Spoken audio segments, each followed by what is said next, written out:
Get off your knees, ref. You're blowing the game. You missed about 7 calls for us and you're gonna take all the blame. We might be winning if you hadn't noticed the teams are not the same.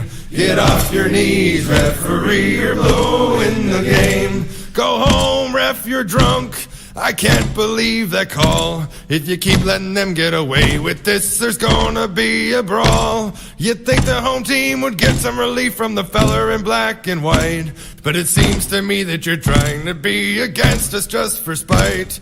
Get off your knees, ref. You're blowing the game. You missed about 7 calls for us and you're gonna take all the blame. We might be winning if you hadn't noticed the teams are not the same. Get off your knees, referee, you're blowing the game. Hello, you hosers, and welcome to another episode of the Unlucky Puckheads podcast. You, of course, can follow us on Twitter at UPH Podcast. You can get our website at unluckypuckheads.com, and you can search Unlucky Puckheads on Facebook and find us there. I am CK, and I am joined, as always, by PA Jets. How's it going, brother? What's up, Going pretty good. Excellent. So we're about 9-10 games into the regular season here. We definitely have some things we'd like to talk about, some what I would call surprises, some disappointments, some things in between, and also some injury news. We'll talk about that a little bit too, especially when it comes to goaltenders. In fact, if it's okay with you, why don't we just jump right into the goaltending conversation with injury, because I think that was a really good topic that you had brought up, and I would really like to get right in on that, if you're okay with that. Yeah, let's do that. So there was an article that was basically concerning concussions when it comes to goaltenders. And a lot of times when you're thinking about hockey, goaltenders getting concussions aren't necessarily the players you think would really be looking at that issue that awful much. Defensemen, sure. Wingers getting, blindsided, sure. But goalies with all that equipment. And I guess one of the questions they were having was maybe redesigning goalie masks, if perhaps that might help the problem. Because there's been, I think it said just in the past year, there was 14 or 15 time loss concussion injuries from professional NHL goaltenders or backups. Of course, I think the most popular player that people would recognize there is Corey Crawford, who is just now coming back from and it was literally 300 days ago he played his last NHL game. So he's been dealing with his concussion symptoms for quite some time. And I think that they're starting him in net without even warming up in the AHL, right? Yeah, I think he started the other night, or he's starting coming up here. But yeah, I think he's supposed to jump right back into it. Yeah, they had that discussion about coming back and just jumping right into the fray. And the question was, after 300 days and plus dealing with concussion issues, do you think he's going to be able to rebound that fast? My opinion, it's Corey Crawford, so hopefully not, but no offense to him. But you know how it is. I'd rather not see Chicago climbing the ranks. But anyway, I don't wish ill will on anyone. But so changing masks, they talked about some of them have been like high sticks. Some goalies sometimes lean over the post to look behind him to see where the puck's at, and they end up getting elbowed or hit. But most of the concussions have been mild and off of shots off of the mask. Right. And there's this article from TSN that specifically says that the test for the goalie masks now, it's just a safety standard test established in the 14-15 season, and it only measures how a mask physically holds up to puck shot at 75 miles per hour or collisions, and not the impact of shots on the head. So it's the only thing that looks at is, do the masks break? Do they crack? Is there anything in terms of the mask structure that's going to harm the goaltender? Not necessarily the shock of the puck hitting the goaltender's head and that causing a concussion. So it's more, the tests they have are more about structure and not about actually the effect it has on the goaltender himself. Yeah, that's really interesting. And if if you've ever played goalie or if you've seen a goalie mask, the padding on the inside of a goalie mask, even a professional one, no matter what model it is, the padding in a goalie mask is only maybe half-inch thick. There's a couple of spots around the ear holes and right at the forehead where it's a 3/4 inch padding. But otherwise, that's all there is. And I will tell you, I have taken many, many shots in the mask area, and it absolutely rings your bell, especially if it's right if they're doing like a slap shot or like a really nasty wrister and it's just off the circle and it hits the side of your mask, like right in front of the ear hole, dude, I've had a headache for 2 weeks from one of those shots. So I know exactly, what that's like, and I'm not taking him at, 90 miles an hour. I think the fastest maybe one of our guys could throw a slap shot might have been 70, 75. So I can't imagine taking one in the noggin at 100 miles an hour. Like imagine taking a Patty Laine slap shot from the top of the circle at 105 miles per hour, whatever his shot is now. Yeah, either Laine or Dumbo or any of these guys that can really bomb it. I mean, there's some serious Chara unleashing his, even if it's, yeah, you got a good point. But I can't imagine, taking one in the head.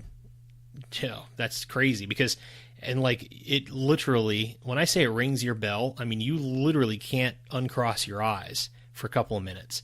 So as a professional NHL player who obviously you need to be playing net, it's your job. And then to the team, I mean, your goalie is one of the most important pieces of your team. And to lose them to a concussion because they were doing their job, that's pretty rough. However, was there any suggestions that you saw about like the mask design or anything that you think might be a good idea? I didn't see any suggestions as to what they could do. No, I think they're thinking of doing. I think they're still in the very early stages of testing. And really it is just going to be a structure thing, I think, and something that they're just going to basically have to take shots at different mask designs for a while before they figure that out. So I don't think they have any designs that they're putting forward right now, but I mean, they are taking a look at it. And again, you mentioned Corey Crawford was lost to concussions, Steve Mason and Michael Hutchinson, the Jets are very familiar with that last season. They both were out. And funnily enough, those were due to shots taken at practice. So obviously, it's going to take a little bit, but it needs to get here pretty quick because it's becoming more and more prevalent. Oh, also another name I want to bring up who it's not a confirmed concussion, but most likely is Pecorine. And it wasn't a shot, but he was hit it was a knee in the head, I think, actually. But that's something else that a helmet would definitely help with. So nothing going forward right now, but we need some new designs. Yeah, and there was just the Wild game the other day. I think it was against Dallas, where Dubes was leaning over because the puck had just gone past the blue paint, and Dubnyk was leaning over, and a player was crashing the net like he's supposed to do. So I really can't blame him for it too much. He had a defenseman on him too, but he skated right backwards and put his elbow and forearm right in front of Dubnyk's mask, and his head snapped back a little bit. And you could tell it stung him a little bit. And, whenever that happens to your goalie or any goalie, there's like that moment where you just hold your breath for a second and make sure they get up and they're all right. Because, that's the last person you want to see drop out. But yeah, so we'll have to see what they come up with. Maybe they're going to have like this huge leg pad they'll wear in their head now. So we'll say Bauer and have a couple other, instead of a mask, it'll just have be like a huge massive blocker with just two eye holes in it. I could definitely see that. I'd be fine with that, I think. Oh, I don't know about that. So what's next? What do you want to talk about next?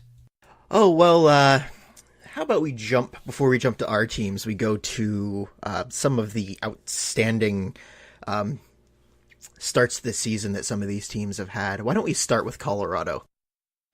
Unbefreaking-leavable. Is that good enough? I can't believe how fast they came out of the gate. And they're 6-1, 7-1, something like that? 6-1? Oh, and, I have the standings. They're rolling right along. I would never have guessed, as I think anyone who's ever listened to any of our podcasts would know, would never have guessed that this far into the season, Colorado would be tied with Nashville in points. And I was hoping beyond hope that they wouldn't, because, look at the Central Division. I don't want to. The Preds and the Avs lead with 14 points. Then it's the Jets with 13. Then it's the Blackhawks and the Wild with 10 each. So it's early in the season, I know, but dear God, it's turned into a meat grinder. And the Avs especially. Nathan McKinnon is a real life cheat code. They've built a really solid team, and I think, man, I'm scared of them this year. Yeah, I don't think I would have said that I would be more scared of Colorado than I was of St. Louis this year, or Dallas. And Dallas, I don't know. That team, They've got 6 points, 7 points, something like that, and it's just like I didn't expect that because I've watched a couple of Dallas games so far this year, and they're skating. They're skating fast. They're playing the puck well. I just don't know if it's all defensive foibles or they're just having bad puck luck or something. But yeah, I don't think Dallas is going to stay down the bottom of the pack too long. I think they'll probably claw their way back into it. St. Louis is just looking mediocre. So that's like, if there's any bright spot in our universe of the Central, perhaps it's that St. Louis doesn't look like they're the powerhouse that we expected them to be again. Now, we played St. Louis last night, and I do have some words on them if we want to jump to them, because they're not horrible. They play a good game, and I think they could beat probably most teams in the league, but they have a major weakness, and it's that Jake Allen is really shaky right now. And when you're in the Central Division, I know this pretty much better than anybody. If you have a goaltender that's not standing on their head in the Central Division, you're gonna have a bad time. And Jake Allen just doesn't really look like the star they need him to be right now. You're basically saying he's no Brizgalov? He is no Brizgalov.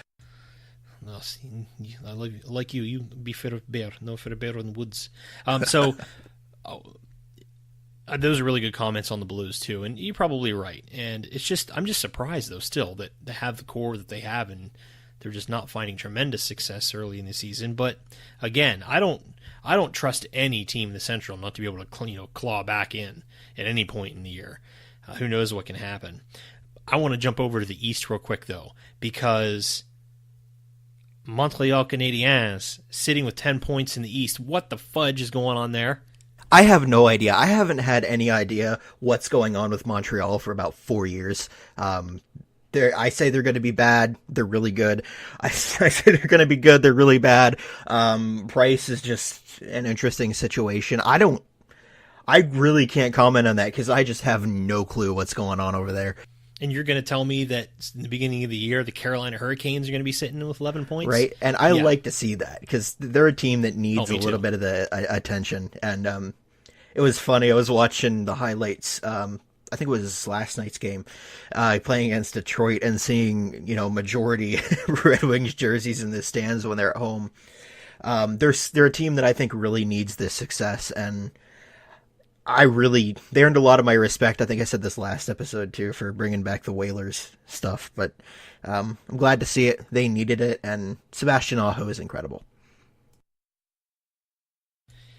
And how about the other team that I'll call out too, because I just love seeing them in the playoff bracket anywhere, is Buffalo coming in at 10 points. So they're averaging more than a point a game. So I love that too, and I hope they keep it up and at least stay in the race, because I've always loved Buffalo, and it's good to see them there. I love seeing Pittsburgh not in it, by the way.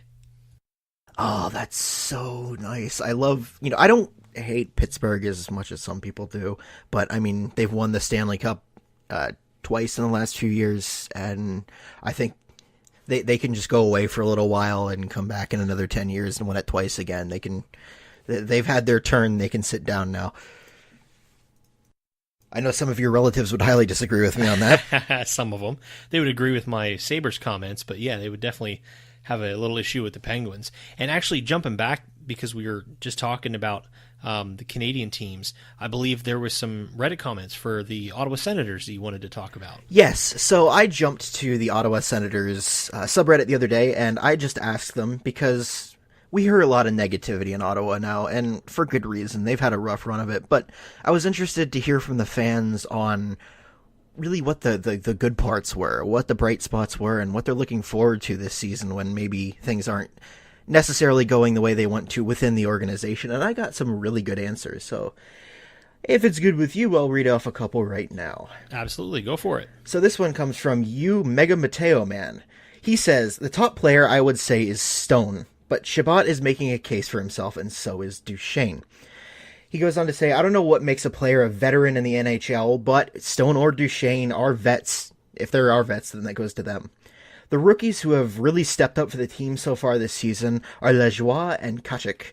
Chabot is doing great too, but I don't think he's a rookie. He concludes by saying, I expect Stone, to lead the team in points, and goals, I would say, is a toss-up between Kachuk, Zingle, and Duchesne. If Duchesne had any goals so far this season, then I would have him as a clear-cut winner. And, that's pretty accurate as to, like, what I was looking at as sort of a third-person view of the team, or an outside view of the team, rather. They definitely do have a lot of bright spots, and I think he really brought them out well. With that, I'll move to a comment from user Lenity Project. He says, our top player is Stone. If he wasn't coming up as a UFA, there's no question he'd be wearing the C right now. The most exciting part of being a Sens fan this year has been watching the team come together and play a well-rounded game. We've abandoned Guy Boucher's 1-3-1 trap system, and it's really opened up the scoring chances for a lot of players. Kachuk is making Pierre Dorian look good for his drafting decision, and I'm really happy to see how naturally he fits in with the speed and grit of the NHL. We've got big problems with our blue line depth, but I'm hoping that gets addressed over the next 1 to 2 seasons. Just for a second, I'd like to interject here, because it's really interesting that, so it sounds like it's a pretty popular opinion that Mark Stone is going to be like their go-to guy this year, which, especially when it comes to leading in goals, that is not something I'd expect, because he's like a quarter goal per game kind of guy. He's not really known as a power scorer. He's an assist machine. That I've known. He kind of can finesse like, Granlund can. But I wouldn't expect him, to be saying that he was going to lead the team in goals. I think that's being a little optimistic. I don't know. I think at the start of last year, he kind of started making a name for himself as more of a goal scorer. He had a couple multi-goal games, and he's just looked really good as a goal scorer. I've watched a couple of the highlights, and he's changed his game a lot over the years, and I can definitely see him leading. You're just pouring sugar on him because he's from Winnipeg. Maybe because we'll get him back eventually. I gotta be optimistic now. But seriously, he is pretty good. But I got one comment, and I gotta give this guy props. His name on Reddit is Gamertators. He wrote kind of a wall of text, but it's I love very Gamertators. Yes. But it's very informative. It's very in depth, and I will link to it in the description of the podcast, because it is really long and I can't read the entire thing. If you don't mind, are Gamertators when you sit in your chair too long gaming and you get all warm down there? That sounds about accurate. I should probably ask him. He'd be the professor on that. We need a Nathan Fillion infomercial. That'd be pretty good. I'll work that out. Don't worry. I have his number. I'll call him. But, basically what this guy says is same kind of thing as the others said, but just in more detail. He did talk about the return from the Carlson trade and Chris Tierney, Dylan DeMello, Josh Norris, and Rudolph Balcers, I believe. And he goes into great detail about how all of them are really contributing. Tierney is tied for the team's scoring lead with 8 points in his first 6 games. He says it'll inevitably regress as the season wears on, but he's proven himself to be a reliable middle six center. And then he also says Dylan DeMello has some early season scoring success with 5 points in the first 6, but more importantly, he's looked really good playing alongside the stud rookie defenseman Thomas Chabot. And he has some words on who he calls Hatzenbacho, which I'm quite a fan of that nickname. That's pretty good. I like it. But he's just talking about he also had a great start this season, tied for the team lead in scoring with Chris Tierney. So again, that will be linked. Whoops, I just banged my mic. I hope that wasn't too loud. But it wasn't too bad. I will put a link down in the description to that comment. Definitely give it a read. It is a really, really good, positive look at the Ottawa Senators franchise, and I really commend him and everyone who responded to us with their great comments on the subreddit. I really enjoyed hearing from you guys. Thank you. Yeah, thanks a lot, everybody. So, really great points. I love the comments that we got from the Reddit users. That's pretty awesome. So thank you very much for putting that together there, PA Jets. And I believe that's like the high points of what we wanted to talk about so far. So let's kind of hit our teams here to close things out. So how are your Jets looking, boss? Oh, there's ups and downs. So the offense looks fantastic. I think everyone could have predicted that. The line of It's Tanev Lowry Kopp is one of, I think, the best shutdown lines in the NHL. We'll be on a penalty kill, and all of a sudden Tanev will be streaking up the middle with the puck just on a complete breakaway. On top of that, of course, our first line is incredible, which actually got switched up, and I'll get to that in a second. But for the longest time, it was Connor Scheifele Wheeler, and that's a scoring powerhouse right there. Our second line was Laine Little Ehlers, and that was actually switched up. Laine moved to the first line. Connor moved to the second line, and I think they had a lot of success. They did that last night midway through the Blues game because we were losing, and I liked Connor being with Little because I feel like they have a little bit more chemistry than Laine and Little do, and I'm not going to be down on Little. He is a great player. He's a great scorer, but he just doesn't set up Laine quite well enough, I think, and Laine is someone who we have to lean on heavily to get us back from the goal deficits that we're inevitably going to be at with our defense, because, wow, that's some regression right there. I don't know if you've watched any games, but it is night and day from last season.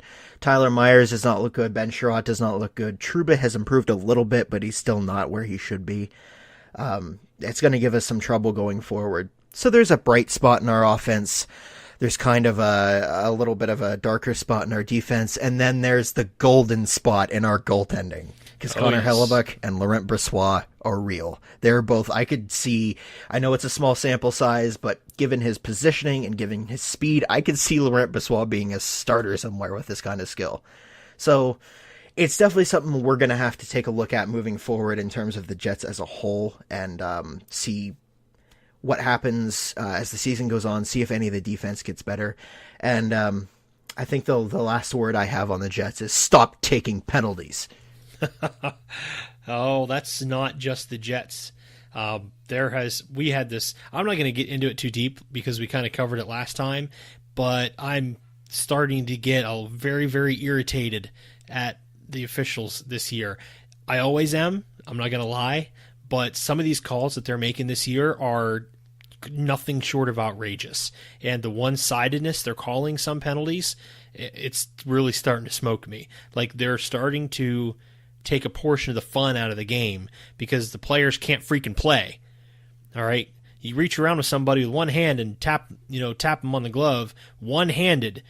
That is not a freaking slash, ref. It happens 1,000 times a game, if not more. Please leave that alone. Knock off with the stick infraction penalties. Start calling some diving, because the players are starting to figure out that they barely ever call diving unless it's a matching penalty.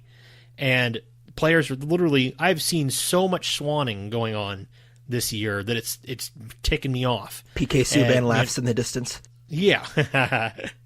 But, well, there's an example, like, I forget who it was, but Coyle came across the ice last game against, who the heck were we playing? I don't remember now. Whoever it was. But, I'm tired. But, Lightning. Like, Coyle, tapped him on the shin, right, with his stick. And he literally, this is no joke, I wish I had a video of it, he literally jumped in the air and fell on his back. They showed it on the replay, and the guys in the color commentator for Minnesota was literally laughing because it was that comical. And it was the FAR judge that called the penalty. And that's these players are looking for opportunities like that. If you tap me on the shin or if you cross-check me in the waist or something, I am just going to throw myself 15 feet and there's a penalty called. I mean, come on, guys. Are you serious? That's just getting old. And yeah, the Jets have definitely had their fair share of it. Yeah, and it is getting a little bit better now, I feel, because I felt for a while that the Jets especially were getting a bunch of penalties while the other teams are getting nothing. And that's kind of normalized, which I guess was expected. Oh, my old brain just remembered Tampa Bay. We were playing the Lightning. Yeah. That was on Saturday. But yeah. See, yeah. I don't like these long breaks that Minnesota keeps having.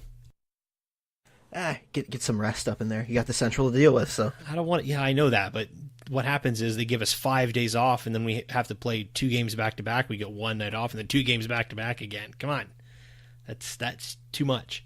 Yeah, you got to keep warmed up. But as to the ref situation, what I'll say to that is just refer to our theme song. Get off your knees, Raf. You're blowing the game. That is true. Not always, but I tell you what. And then I'll talk a little bit about Minnesota, yes? Yeah, jump right into that. I think I probably called pretty much the entire thing at the beginning of the season. The players that I wanted to see play, and the player that I was afraid wouldn't, and the goaltending, I pretty much was spot on. We are slightly better than mediocre, which is exactly what I expected. Zucker's come out, besides game one. He wasn't so hot in game one, but ever since then, Zucker's been on fire every single line, every single shift he plays. He's been great on his line. Zach Parise is definitely returned and in good shape. He's right in front of the net where he should be. He's an assist machine. I think he's got 7 or 8 already. Got a few goals. Granlund is magic. He's been feeding the puck. I still want him to shoot more, but he's doing his thing. Ryan Suter's getting goals. Dumba's got his long bomb. He's scoring. So the players that I wanted to see do some scoring within the first 10 games, they have been. Niederreiter doesn't even have a point. So it's like, I feel so bad because I really like Niederreiter as a guy and I like him as a player. But I believe I've started to call that the Prosser effect, where if you have Prosser on your team, he drags at least 3 or 4 players down. And unfortunately, Niederreiter is in that group. Sorry, Prosser. But I would jump in. Our goaltending also, Dubnyk has been just absolutely spectacular. I have never in the history of Minnesota Wild have seen a goalie this good playing for the team. His save percentage, his positioning, just like you said with your goalies, he's been lights out. He's been great. Come on. They have won probably 2 or 3 games that they absolutely should not have. They had no right winning them. But Dubnyk was there and kept him in the game. The best you've seen, though, I do remember Ilya Bryzgalov being on your team and starting in the playoffs. Yeah, but it didn't work for us, remember, because we had a bear in our logo. Oh, that's right. Yeah, it was cursed. Yeah, and it always knocked him off because he'd see his defenseman and freak out because there was a bear on their shirts, and yeah, that's why. I don't blame Bryzgalov for that. That wasn't his fault. I do want to jump back really quick to you were talking about Nino Niederreiter, because I can draw a really good comparison on the Jets, and that is Nikolai Ehlers. I see a lot of the same things between those two players. They're fast. They have a really good shot. They can set up plays really well, but wow, like Ehlers especially is snake bitten. They can't score a goal to save their life. And I know Niederreiter's a bit worse because you said he's pointless, right?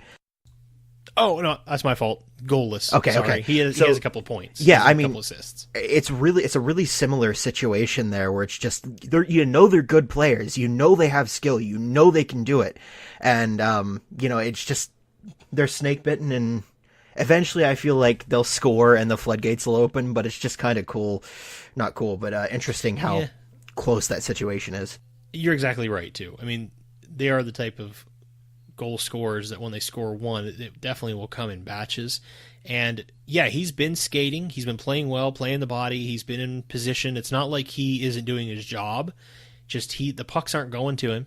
And when he does get them, it's always just like a little bit off the angle, or, there is a defenseman just in perfect position, or, I'm sure some of it is because he might need to move his feet a little more, or, maybe move his angle just a little bit. But it's Niederreiter. He knows the sport. He's been doing it long enough. It's just bad puck luck, I guess you can say, or, he's just got the monkey on his back right now. So hopefully that does, shape up here in the next 4 or 5 games, because the guy needs a goal. Yeah, and I feel like you can, if you're in that situation, you can kind of psych yourself out of it a little bit. Get very... they call that gripping your stick too hard. Get you getting frustrated, but he'll come back, I'm sure. It's just a matter of time, and you never know. It's hockey. He could come in and be like your Mark Scheifele all of a sudden and just be this straight goal scorer. Anything could happen. Yeah, that's hockey. You could have a hat trick next game. Exactly. All right, so that is the goalie situation. We talked about some of the current standings right now and who we're surprised with and who we weren't. Did a little bit of Ottawa Senators talk. Again, thank you so much for that. Commenters on Reddit, that was great thoughts. And we talked about Jets and some Wild a little bit. Anything else you'd like to throw in for this episode, PA? Oh, nothing much. I do we kind of forgot to we didn't give Calgary props, did we? on their start to the season. Did I mention Calgary? I don't know. I think I just said Calgary, but I didn't say why. Okay, I just want to make sure that we did that because I have a soft spot for that team, even though they're not really rivals, but Canadian teams always have that fight in them. But I like their jerseys. Yeah, their jerseys are awesome. I've had a soft spot for them ever since they drafted me in NHL 12, and I like to see them doing as well as they are. So I just wanted to make sure that we called them out. For sure. Well, all right, everybody. I think that is it for this episode of the Unlucky Puckheads podcast. So again, you can find us at unluckypuckheads.com. Follow us on Twitter at UPH Podcast, and search for us for Unlucky Puckheads on Facebook, of course. Again, I am CK, and that is PA Jets. Take it easy, eh? And keep your stick on the ice, everybody.